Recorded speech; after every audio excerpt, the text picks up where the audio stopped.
मयूरभंज जिला रायरंगपुर उपखंड में आज बीजेपी पक्षर एक सांबादिक सम्मेलन अनुष्ठित होती। मुख्य अतिथि भाव रायरंगपुर विधायक जले नायक, सारसकणा विधायक भादव हास्ता, बीजेपी राज्य साधारण संपादक नवीन राम, पश्चिम मयूरभंज जिला सभापति जुरीलाल महांत, राज्य कार्यकारिणी कृपा सिंधु महांत, जिला उपसभापति विपिन महांत, ओबीसी मोर्चा जिला सभापति विजु गोपाल गोप और बीजेपी कार्यकर्ता सामिल होते। इस सांबादिक सम्मेलन मुख्य उद्देश्य केन्द्र में बीजेपी 11 वर्ष और ओडिशा रे बीजेपी 1 वर्ष पूर्तिर सफलता और लोकमानक पई राज्य सरकार और केन्द्र सरकार उपलब्धि समस्त मध्य आलोचना करने, शिक्षा, स्वास्थ्य और गमनागमन पई रास्ता गाँव ठू सहर पर्यंत यही सरकार लोकमानंकु काम करिके देछि। एक मेंट एवं अस्थायी अस्थिर राजनैतिक वातावरण भितरु एक स्थिर एवं स्थायी सरकार गठन हेबार 11 वर्ष बीतीगला। यशस्वी प्रधानमंत्री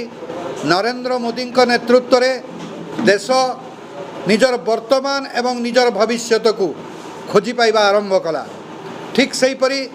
24 वर्षर एक स्थाणु सरकार को हटे सारा ओडिशा रे एक नीरव विप्लव हो गला एवं जड़े अपहंच मुख्यमंत्री जड़े लोकंक मुख्यमंत्री पाखे पहुँचापी ओडिशा जनसाधारण जो राय 2024 निर्वाचन रे एवं तापरे यशस्वी मुख्यमंत्री श्री मोहन चरण माझी नेतृत्व में भारतीय जनता पार्टी सरकार को मध्य 1 वर्ष बीती जाइछि। तेणु उभय भारत वर्ष रे 11 वर्षर शासन पूर्ति एवं ओडिशा रे 1 वर्षर शासन पूरण सही अवकाश रे सारा ओडिशा रे सांबादिकों माध्यम रे भारतीय जनता पार्टी जनसाधारण को 11 वर्ष एवं 1 वर्षर उपलब्धि पहुँचेबा पई जो उद्यम करुछि तार से कार्यक्रम आज एक अंश विशेष एवं एथिरे आमे आज 2-3टी कथा कहलु। प्रथम तो उभय सरकार को उपलब्धि एते लंबा से दीर्घ समय लगिबो। तेणु संक्षेप रे आमे कहबा को चाहिथिलु जे यशस्वी प्रधानमंत्री नरेंद्र मोदी शासन क्षमता को आसीबा पूर्वरु भारतवर्ष जेभली एक फ्राजाइल 5 बा अस्थिर अर्थनीति 5टी अस्थिर अर्थनीति 5टी भंगुर अर्थनीति भितर थिला ताको अतिक्रम करिकरी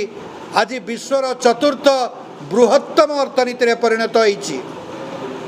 27 कोटी भारतीय जनता एक्सट्रीम पॉवर्टी रु ऊपर को जाइछंती एवं जीएसटी ठरू आरंभ करी 370 धारा सीएए आपणकर सिंदूर बालाकोट एवं उरी ठारू आरंभ करी जनसाधारण पई जो प्रकार उत्सर्गीकृत केंद्र सरकार से संपर्क में आमे आज सांबादिकों सहित आलोचना कलु।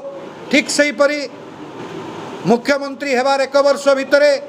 21टी निर्वाचन प्रतिश्रुति मध्यरु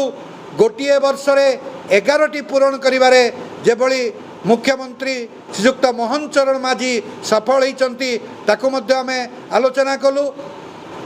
महिला सशक्तिकरण पई सुभद्रा योजना हो, कृषकों को तांकर न्याय्य प्राप्य देवा पई 800 टंकार इनपुट सब्सिडी हो, युवक मानक पई नियुक्तिर संभावना हो एवं 2036 मसीह रे समृद्ध ओडिशा पई 500 नियुत डॉलर ओडिशा को एक अर्थनीति रे परिणत करिबा एवं 2047 रे एक विकसित ओडिशा पई 1.5 लाख कोटी डॉलर एक